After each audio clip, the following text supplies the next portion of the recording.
Hello friends, এসে গেছি একটা নতুন ব্লগের সাথে। সকলকে জানাই গুড ইভিনিং এবং মকর সংক্রান্তির শুভেচ্ছা।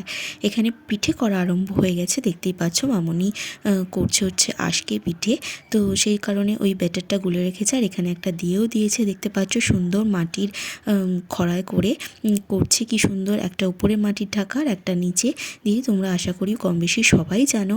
আর বাঙালি মানেই পিঠের একটা ব্যাপার থেকেই থাকে।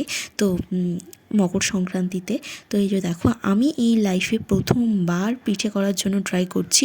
এর আগে আমি কখনো কোনো দিন পিঠেতে হাতও লাগাইনি, খেতামও না, এরকম ব্যাপার। তো এই প্রথমবার করছি, বেশ মজা লাগছে।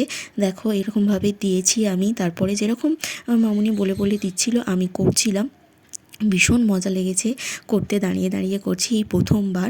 আগে আগে বাপের বাড়িতে তো ঘুরেও তাকাতাম না যে কীরমভাবে পিঠে হয় না হয়, কী হয় না হয়। একদমই পিঠে জিনিসটা আমার ভালো লাগতো না, তো মানে এনার্জি পেতাম না। কিন্তু এখন বেশ ভালোই লাগছে। বিয়ের পর সত্যি একটু আধটু মেন্টালিটি বলো বা সব কিছুই চেঞ্জ হয়, বা কর্তব্য দায়িত্বের মধ্যেও চেঞ্জ হতে হয়।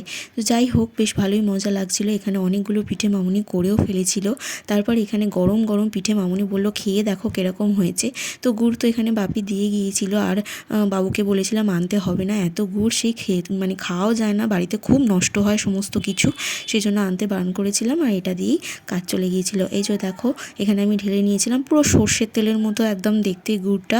তো তারপরে আমি সব গরম গরম, আসলে বেসিক্যালি আমি এখানে বড়বাবুকে খেতে দিচ্ছিলাম। আর আমার বড়বাবু আবার এই সমস্ত পিঠে একদম পছন্দ করে না, মানে এই পিঠেটা স্পেশালি ও একদম মানে দেখতে পারে না বলতে পারো, এরকম ব্যাপার। ওকে দিচ্ছিলাম খেতে, একদম পছন্দ করছিলাম। তারপরে এখানে বড় মামুনি আবার সরু চাকলি পাঠিয়ে দিয়েছে।